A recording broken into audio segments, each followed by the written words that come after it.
Let me say something that might make you uncomfortable. And if it does, that's okay. If February feels harder than January, it's not because you did January wrong. It's because February touches people. January asked you to belong to yourself. February asks you what happens when someone else enters the room. And for most people, that's where everything gets messy. February is ruled by energy 2 in the 10 energy bodies. This is the negative body. Now, pause, because this is where the mind gets it wrong. Negative does not mean bad. It means receptive, sensitive, responsive. The negative body is your nervous system. It's how you sense safety. It's how you read a room. It's how you decide whether to open or protect. February is not about boundaries as rules. It's about boundaries as felt safety. If January stabilised your inner authority, February tests it. Because when energy 2 comes online, you may notice heightened sensitivity, stronger emotional reactions, longing to belong, fear of rejection, impulse to over-explain or overgive. This isn't weakness. This is your system asking, am I safe with you? At the root of energy 2 is one question. Do I belong? Now, for many people, belonging was conditional. You belonged when you were agreeable, quiet, helpful, easy. So your nervous system learned. Connection equals self-adjustment. Now, February exposes that pattern. And here's why boundaries feel so hard for people pleasers. Your nervous system associates boundaries with loss. Loss of love, loss of connection, loss of safety. So when you try to set one, your body reacts before your mind does. You get a tight chest, swallow breathing, guilt and anxiety. This is not a mindset problem. This is conditioning. I want to move on to redefining boundaries, which is a somatic truth. Boundaries are not walls. They are signals. They tell your nervous system, I know where I end and you begin. Now, without boundaries, the negative body goes into overwhelm. With them, it can relax. Now, February is not asking you to be rigid. It's asking you to be clear. So I'm going to give you an embodiment practice to create safety before connection. Before responding to anyone this month, try this pause. One breath, hand on your belly, and ask internally, do I feel safe enough to say yes? If the answer is unclear, that's a no for now. This is how you trust. This is how trust is rebuilt. Now, in the next part, we're going to go deeper into longing versus attachment, co-regulation versus self-abandonment, why you feel drained after certain interactions, and how to build boundaries that don't feel like rejection. For now, let that land. Now, February is not asking you to harden. It's asking you to feel safe, safe enough to stay soft. Now, I'm going to move on to longing versus attachment, the nervous system in regulation. Let's talk about longing first, because longing is not weakness. It's not readiness. It's not something to transcend. Longing is a nervous system signal. And energy 2 lives here. So I'm going to tell you what longing actually is. Longing is the body remembering, connection. It's the pull towards warmth, towards safety, towards being seen and met. The problem isn't longing. The problem is what we attach to it. Attachment happens when the nervous system believes, this person is my safety. So instead of relating, you adapt. Instead of connecting, you collapse. And instead of expressing, you monitor. Attachment is not love, it's survival. And February exposes this pattern relentlessly. So let's talk about your feelings and how they drain after some connections. Here's a truth people don't like hearing. You don't feel drained because you gave too much. You feel drained because you left yourself. Every time you override a no, every time you silence a need, every time you stay agreeable instead of honest, your nervous system pays the price. So let's talk about co-regulation versus self-abandonment. Healthy connection regulates. It settles the body. It creates space. Self-abandonment does the complete opposite. It tightens, speeds you up, leaves you foggy and flat. February is teaching you how to tell the difference. Most nervous systems are trained to seek what's familiar, even if it's inconsistency, even if it's emotionally unsafe. That's why chemistry can feel intense but exhausting. Intensity is not intimacy. Safety feels quieter. So here's an embodiment practice to consider as a post-interaction kind of check-in. After spending time with someone this month, pause. Ask your body, do I feel more me or less me? No analysis, just sensation.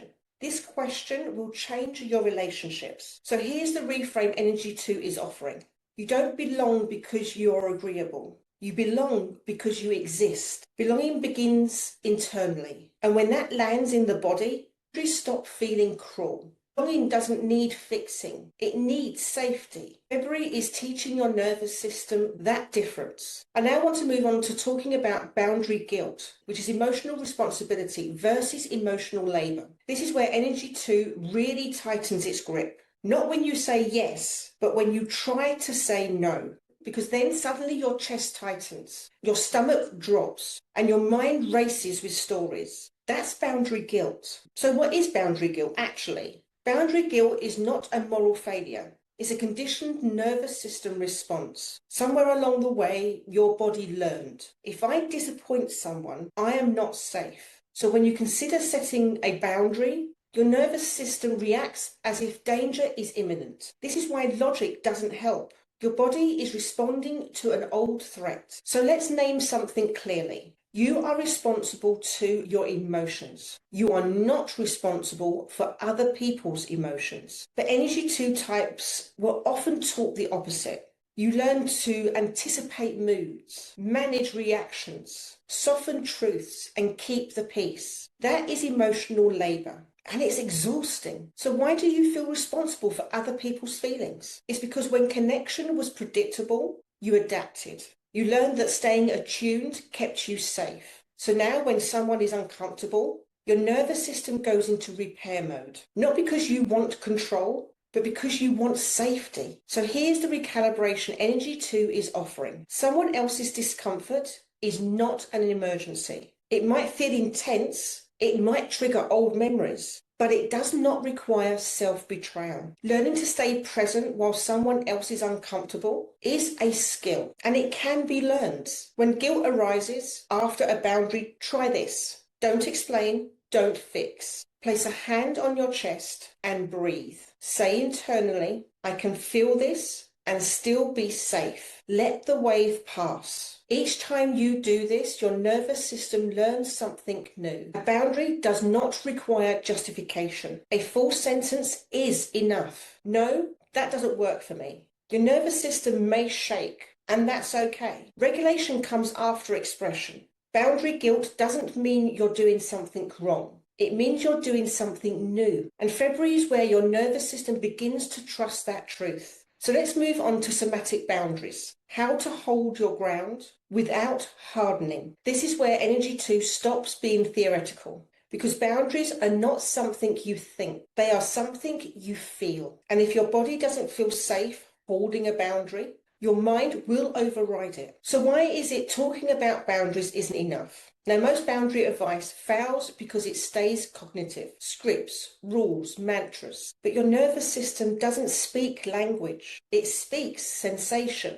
So if your body learned that boundaries led to rejection, conflict, withdrawal of love, no amount of affirmations will convince it otherwise. February is about retraining the body. So what does a somatic boundary feel like? A healthy boundary feels grounded, spacious, calm and clear, not tight, not aggressive, and not apologetic. If your boundary feels sharp or shaky, your nervous system is still bracing. That doesn't mean stop. It just means slow down, because energetic leakage can make you feel tired after doing nothing. So let's name something subtle. You leak energy when you monitor other people's reactions, rehearse conversations internally, override your needs to keep the peace, stay emotionally available when you're depleted. This isn't generosity, it's nervous system overextension. Now, February teaches containment, and containment means I can feel you without absorbing you. You don't need to fix, you don't need to rescue,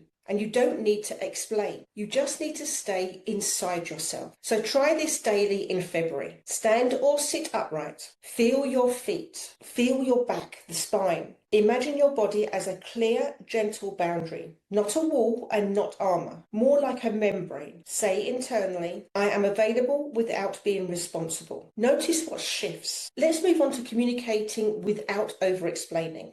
Now, over-explaining is a nervous system appeasement strategy. You don't do it to be clear. You do it to stay safe. But clarity doesn't require justification. Presence does the work. A calm no is stronger than a long explanation. And now I'm going to move on to relational safety without shrinking. True relational safety does not ask you to disappear. It allows difference. It allows pauses. And it allows honesty. If you can only stay connected by shrinking, that's not safety. Now, February invites you to expand and stay. Boundaries aren't something you defend. They're something you live inside. When your body feels safe, your relationships change. I'm now going to move on to how to repair conflict and integration, which completes Energy 2. This is where Energy 2 matures, not by avoiding rapture, but by learning how to repair without self-erasure.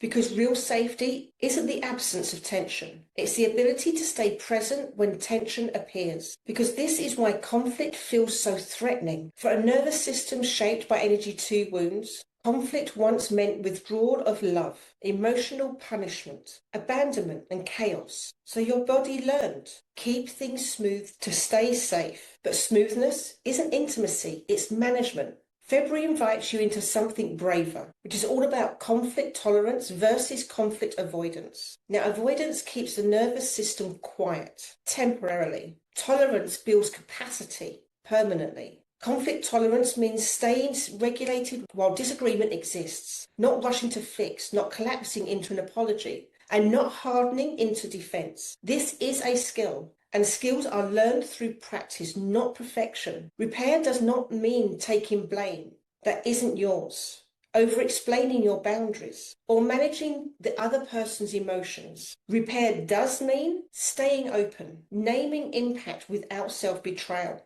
and allowing space for difference. You can care without caring. So you lean in and step back, which is a somatic check-in. So when tension arises, ask your body, does leaning in feel expanding or contracting? If it contracts, step back. If it expands, lean in. No moral meaning, just information. February teaches discernment. So here is a daily integration. Living Energy 2 doesn't mean perfect boundaries. It means conscious relationships. You practice by pausing before responding, checking your body, not your stories, allowing disappointment without panic, and letting people have their reactions. This is how the negative body becomes wise. So sit comfortably, feel your body, say quietly to yourself, I can be connected and separate.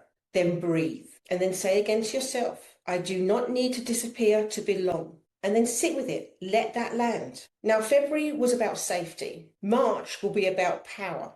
But power without safety becomes false because you've learned to relate without abandoning yourself. March will ask you, what do you want? And this time your nervous system will be ready to answer. February isn't loud. It doesn't rush you into action. It doesn't ask you to overhaul your entire life. It simply invites you to notice what's different now. And if you've been listening to this and feel a quiet sense of clarity, settling in, even without big answers, that matters. This month is about integration, letting January's truths land in your body, allowing your nervous system to catch up, moving forward more honestly and more gently than you have before. Before we close, I want to offer you something supportive.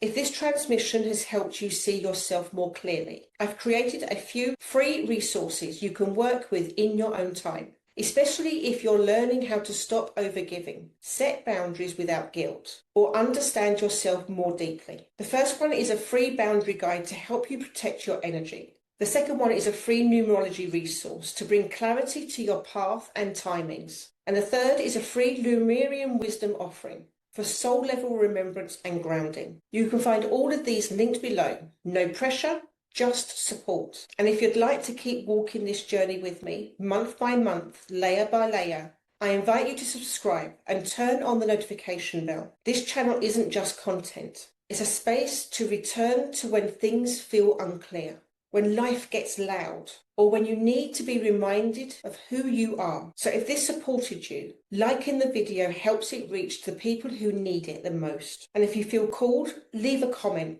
and tell me what landed. I read them and I see you. Let February do its work. You don't need to rush. You don't need to prove anything. Just keep choosing yourself quietly, consistently, with steadiness and love. Until next time, bye for now.